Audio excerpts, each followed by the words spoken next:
Sélim marchait en tête du cortège, la tête haute, son maigre torse bombé. Ses côtes saillaient même à travers le tissu en lin de son t-shirt blanc. De toute la troupe, c'était lui le plus petit. « Nola !» cria-t-il à plein poumon. Sa voix perça avec stridence, bien que sa gorge fût enrouée. Il paraissait avoir 5 ans, il en avait 8. Pas si vite, tempéra Attila qui se trouvait derrière lui. Sélim rentra la tête dans ses épaules, tel un minuscule animal cherchant à regagner une coquille invisible, avant de se raviser d'un large sourire. Il n'avait rien à craindre d'Attila, même si l'homme portait bien son nom. L'infirmier mesurait plus de 2 mètres. Les manches de sa chemisette étaient tendues sous les muscles souples de ses bras. Sa peau avait la couleur d'un miel brun, caramel onctueux au parfum épicé. Souvent, les enfants venaient se blottir contre lui, à la recherche de réconfort, ou tout simplement de chaleur pendant les froides matinées d'automne. La main de Sélim effleura l'avant-bras du colosse, dans un mouvement furtif. « J'appelais Nola », expliqua le petit garçon. « Elle t'a probablement entendu, dit Attila, et c'est une bonne chose. À présent, son cœur doit battre un peu plus fort dans sa poitrine. C'est une bonne chose également. » Des rires étouffés montèrent de la troupe. L'infirmier se tourna vers le reste des enfants, les yeux brillants sous la lumière vive des néons. « Nola doit savoir que vous êtes tous là, chuchota-t-il, sur le ton de la confidence. C'est le plus beau cadeau que vous puissiez lui faire. » 8 enfants composaient la procession. Ils avançaient à pas feutrés dans le couloir blanc de l'hôpital, et seul le son des béquilles de Sarah sur le linoléum rythmait leur progression. Attila les avait placés par ordre de taille décroissant. « Rappelez-vous qui vous êtes, déclara l'infirmier. « Nous sommes la plus grande fanfare de tous les temps, répondirent-ils tous en chœur, peinant à contenir leur enthousiasme. « Même si on n'a pas d'instrument de musique, ajouta Sélim avec un air de reproche. « Souviens-toi ce que je t'ai dit hier, dit Attila en pointant son doigt sur la tempe du petit garçon. La musique, c'est dans la tête. » Les portes des chambres se succédaient. Le numéro de la 22 était fixé légèrement de travers. Adrien, un garçon de forte corpulence, fermait la marche. Au fur et à mesure de leur avancée, il marmonnait les chiffres à voix basse. « Nola !» cria de nouveau Sélim. Attila le laissa faire. Après tout, les occasions de réunir la plus grande fanfare de tous les temps n'étaient pas si fréquentes. « On arrive !» ajouta le petit garçon. Les rires montèrent du groupe. La cadence se fit plus rapide. Les poings serrés trahissaient cette détermination propre aux enfants lorsqu'ils font face à la promesse d'un moment unique. « 28 !» chuchota Adrien. Les mouvements de ses jambes étaient irréguliers, son souffle était court, comme si porter une masse aussi imposante que la sienne relevait d'un défi constant. « 30 !» siffla-t-il. « On y est presque !» murmura Valérie en contenant un gloussement d'excitation. La jeune fille avait noué autour de sa tête un foulard qui masquait son crâne aussi lisse qu'une bille de porcelaine. De profondes cernes soulignaient son regard pétillant de malice. Elle était si maigre que parfois, ses compagnons l'appelaient Brindille. Thomas, qui se trouvait juste devant elle, se tourna pour lui adresser un clin d'œil. « Tadam, tadam !» souffla-t-il. « Tadam, tadam !» lui répondit-elle. C'était un jeu entre eux. Lui lançait une onomatopée à la cantonade, elle répondait comme un parfait écho à son appel. Cela faisait 15 jours qu'ils avaient fait connaissance et c'était largement suffisant pour établir une complicité dépassant la simple relation amicale. « Whiz, whiz !» ajouta-t-il. « Whiz, whiz !» siffla-t-elle. Tout à coup, Attila leva le bras, le poing fermé, intimant l'immobilité à la troupe. « Nous y sommes !» annonça-t-il. La porte 36, comme les autres, était peinte en vert. Tous les regards étaient à présent rivés sur elle. « 6 x 6, 36 !» fit Adrien, comme s'il s'agissait d'une incantation capable de rompre le charme qui la maintenait close. « Je vais aller chercher Nola, déclara Attila. Vous êtes tous prêts ?» Les enfants hochèrent la tête sans prononcer un mot. Leur cœur battait la chamade dans leur poitrine. Le spectacle allait commencer et chacun avait un rôle à y tenir. Ils se placèrent le long du mur, le sourire aux lèvres. Ils avaient répété leurs gestes, leurs paroles pendant de longues heures. Chaque mot était suspendu dans les entrelacs de leur esprit innocent, prêt à jaillir à la seconde opportune. Chaque geste était contenu dans leur corps éprouvé par la fragilité. Leur détermination était indéniable. Ils étaient fin prêts, comme rarement ils l'avaient été auparavant. « Alors, c'est parti », déclara l'infirmier. Dans un souffle, il disparut derrière la porte 36. Les enfants se regardèrent tour à tour. Chacun s'était porté volontaire pour composer la plus grande fanfare de tous les temps.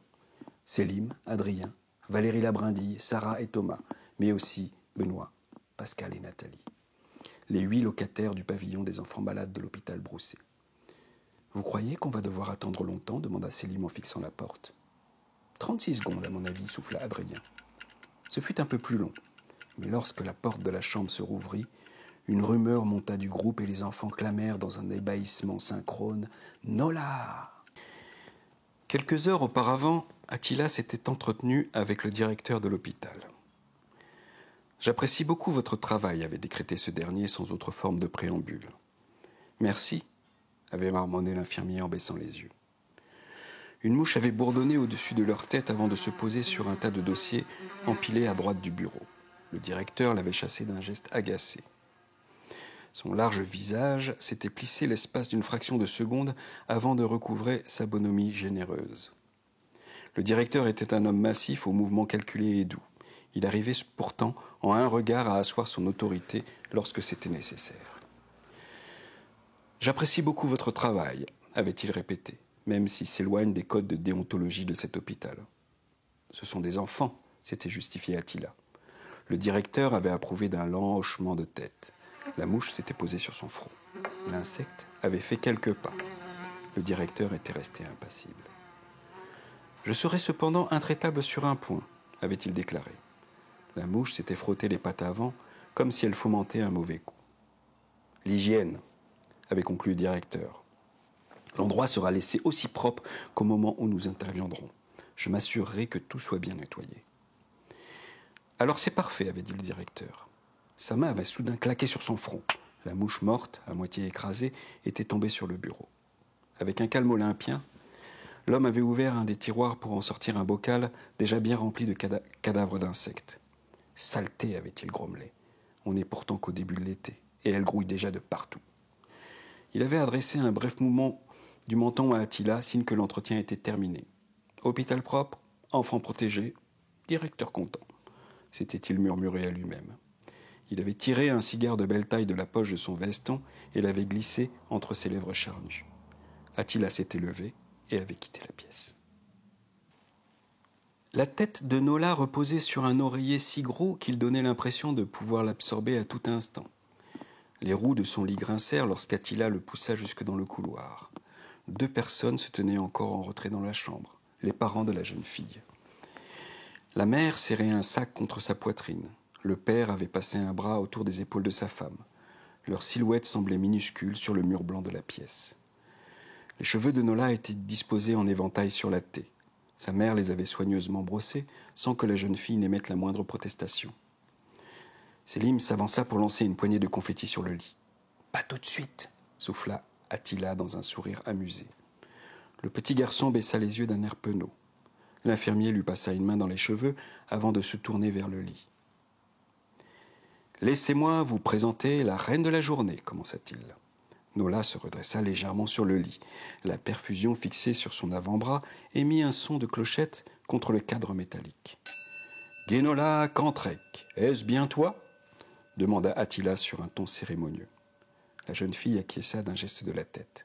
« Mais tout le monde t'appelle Nola, n'est-ce pas ?» Nouveau hochement. « Aujourd'hui est un jour particulier, tu n'es pas sans le savoir, et toute ta cour est présente pour le célébrer. » À ces mots, les enfants posèrent un genou à terre. Benoît aida Adrien, Pascal aida Sarah, et bientôt les têtes se baissèrent alors qu'un murmure affleurait de l'assemblée. « Longue vie à la princesse Nola !» Un jet de confetti monta subrepticement de la position de Selim.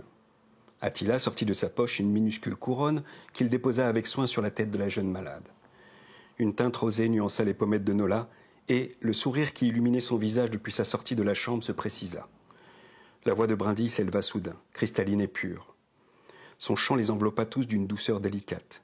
Les paroles consistaient à répéter le prénom de Nola en y plaçant des accents et des fluctuations révélant la mélodie. La voix de Benoît se joignit à elle, plus grave et plus posée. Le garçon affichait un air sérieux. Il prenait son rôle très à cœur. Et bientôt, toute la troupe se mit à chanter.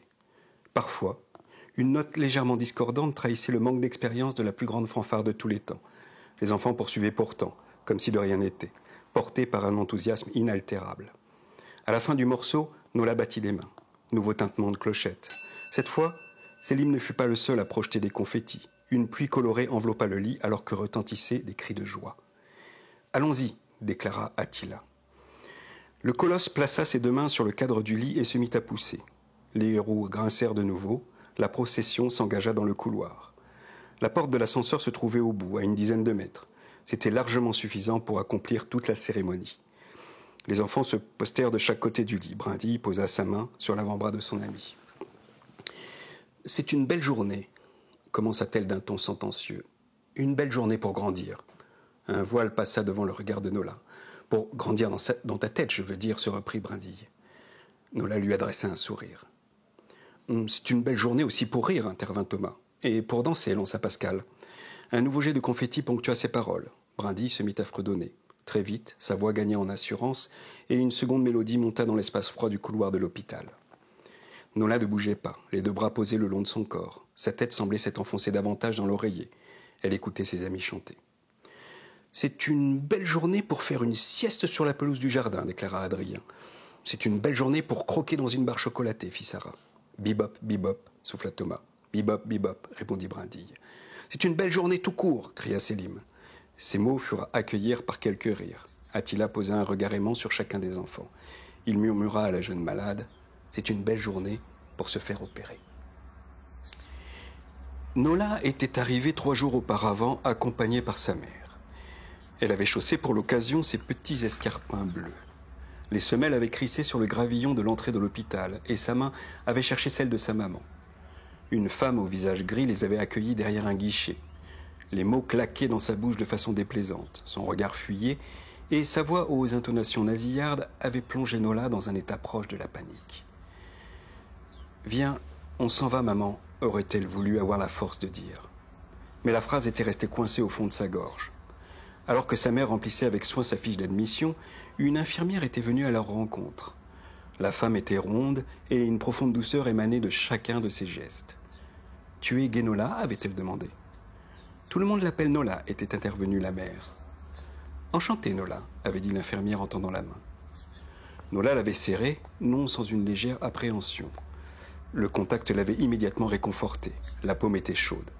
L'infirmière irradiait une telle bienveillance qu'on avait envie de se blottir contre elle, d'attendre que le temps s'écoule avec lenteur, de tendre l'oreille pour percevoir les moindres détails d'un lieu imaginaire. Des gouttes de pluie sur les vitres d'une véranda, le bruissement d'une casserole de lait qui chauffe, le crépitement des flammes dans l'âtre d'une cheminée. « Tu as 11 ans, n'est-ce pas ?» avait demandé l'infirmière. Nola s'était redressée comme pour afficher sa fierté d'avoir cet âge. Elle ne se considérait plus comme une enfant.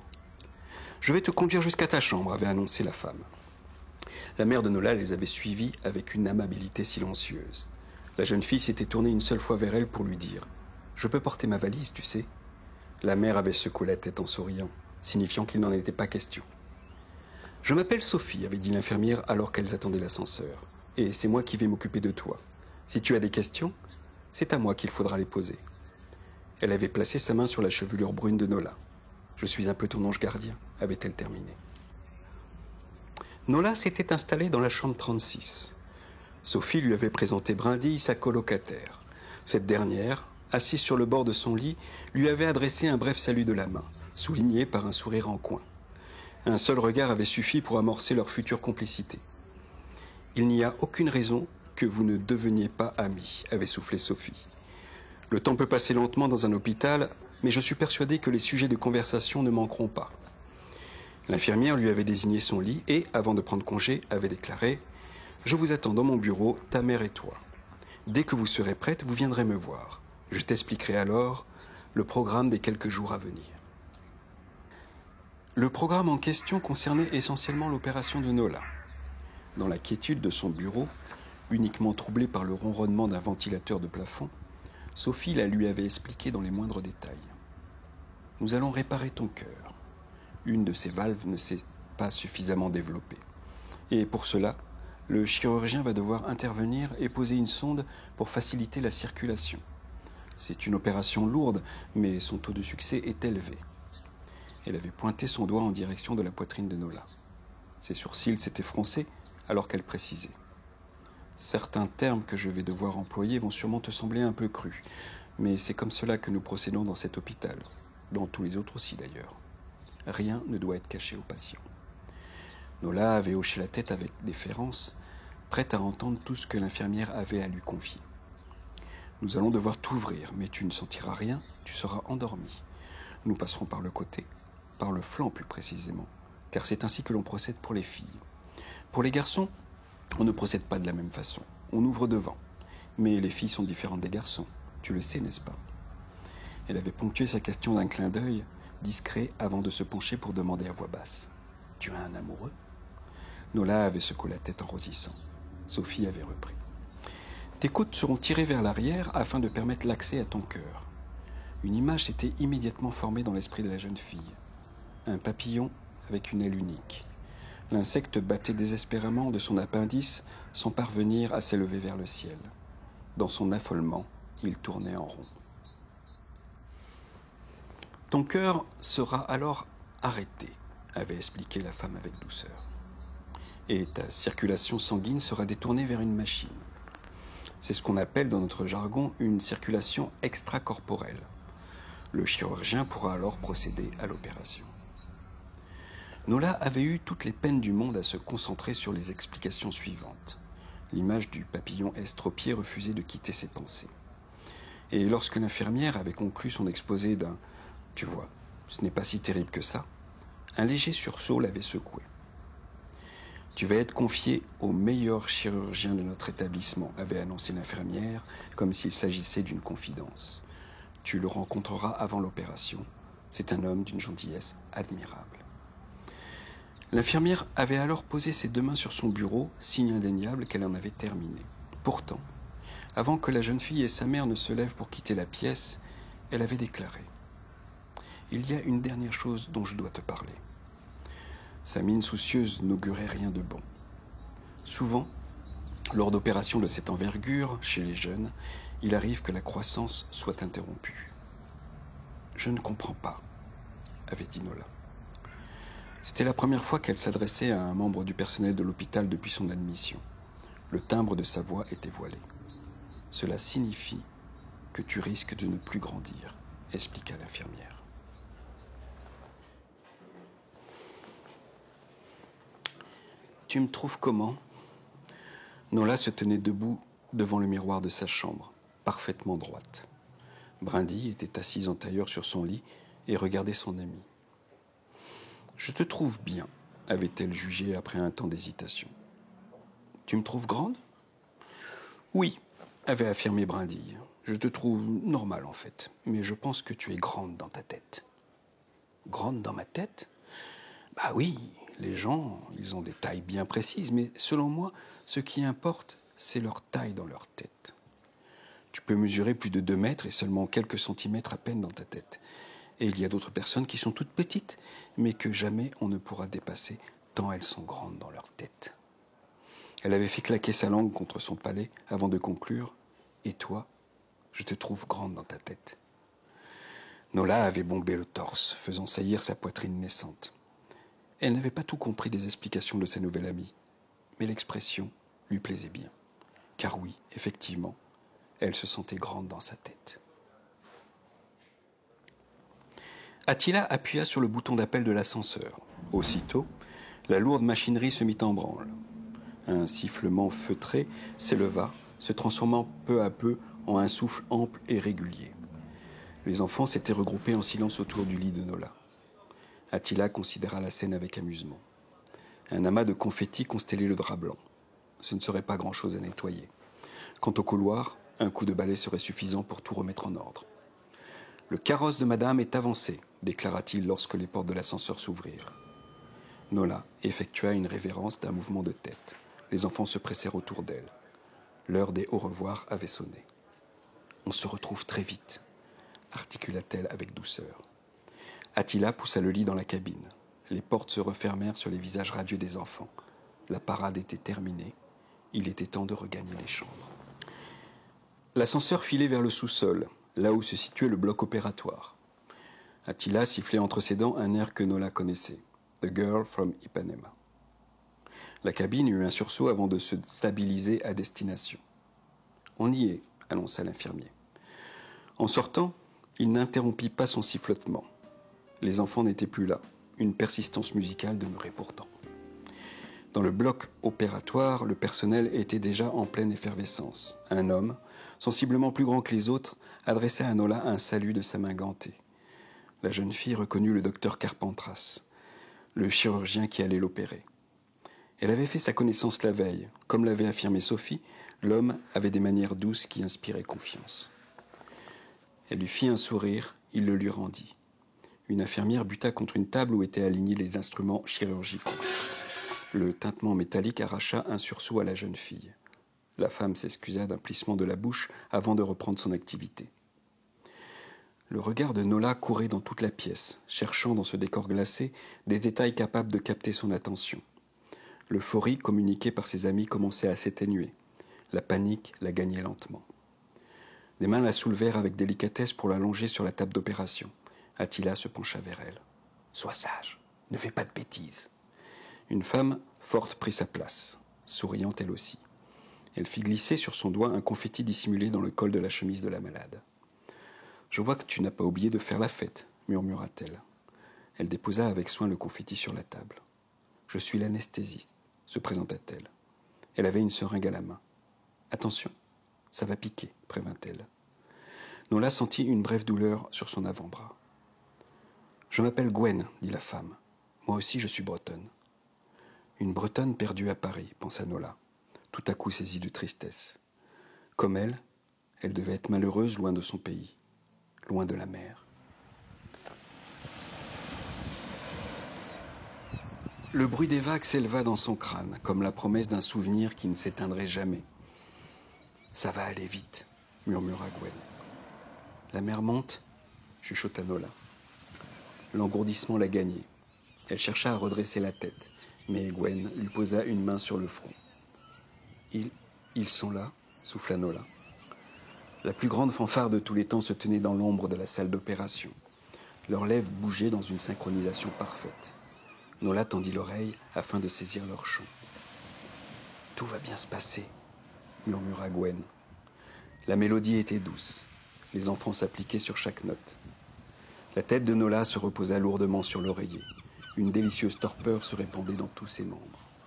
Elle avait soudain l'impression de peser des tonnes. Elle eut pourtant la force de sourire en fixant le plafond. Ses amis ne l'abandonneraient pas, même si elle savait qu'il n'était pas vraiment présent dans la pièce. Le docteur Carpentras l'avait prévenu sur les propriétés hallucinogènes de l'anesthésie. « La mer monte », répéta-t-elle. Sa voix n'était plus qu'un filet. Les murs se déformèrent tout autour d'elle. Le visage de Gwen avait commencé à s'estomper. Il y eut un ultime jet de confetti, puis un brouillard gris se développa devant ses yeux. En un clin d'œil, Nola sombra. À son réveil, Nola sentit tout de suite que quelque chose n'allait pas.